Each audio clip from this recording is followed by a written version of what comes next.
Hey, good evening, everyone. So, this shit is really starting to bother me. These mainstream, popular, conservative social media personalities. These people who have millions of followers and they get tons of views on their videos. Now, whether or not these views actually come from Americans is up for debate because I've been recently doing a lot of digging, trying to figure out profiles on YouTube. And I kind of glanced over it on another video that 8% of my views, which isn't a lot, but still, 8% of my views come from foreign countries. So that's interesting. And Parlor seems no different. But so just one example, Dinesh D'Souza. And I like the guy. He is very intelligent, but these personalities are focused on the wrong shit. And so, like, just get this. So, this is a thing. So, I didn't know this either, that Hollywood gets federal funding. And I'm trying to dig into this more. It's hard to find.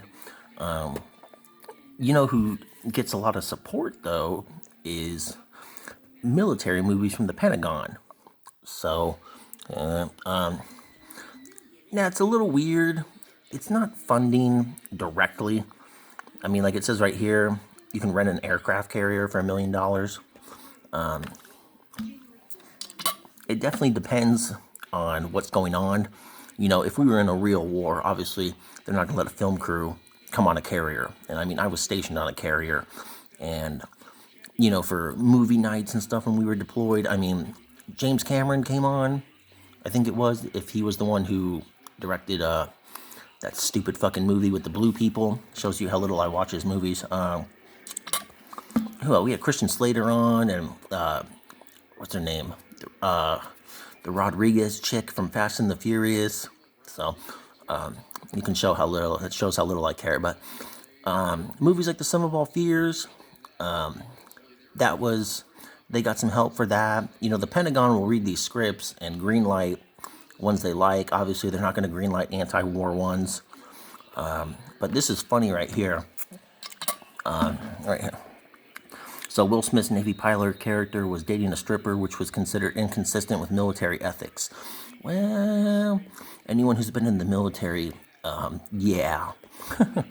Dating a stripper is the least of things that go on there that violate military ethics. But that's another video. So back to this. So this video that supposedly Ted Cruz introduced, I don't know if this is a real profile or not from D'Souza, but if it is, he needs to go to this site called congress.gov because you can look it up. So what Ted Cruz said, the SCRIPT Act, this was introduced back in May of 2020, May 21st.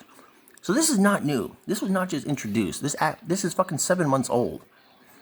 And then you can look at the actions on it, and it was introduced. That's it. It hasn't been touched since. And with COVID, it makes sense. There's a lot of other shit going on, more important things. But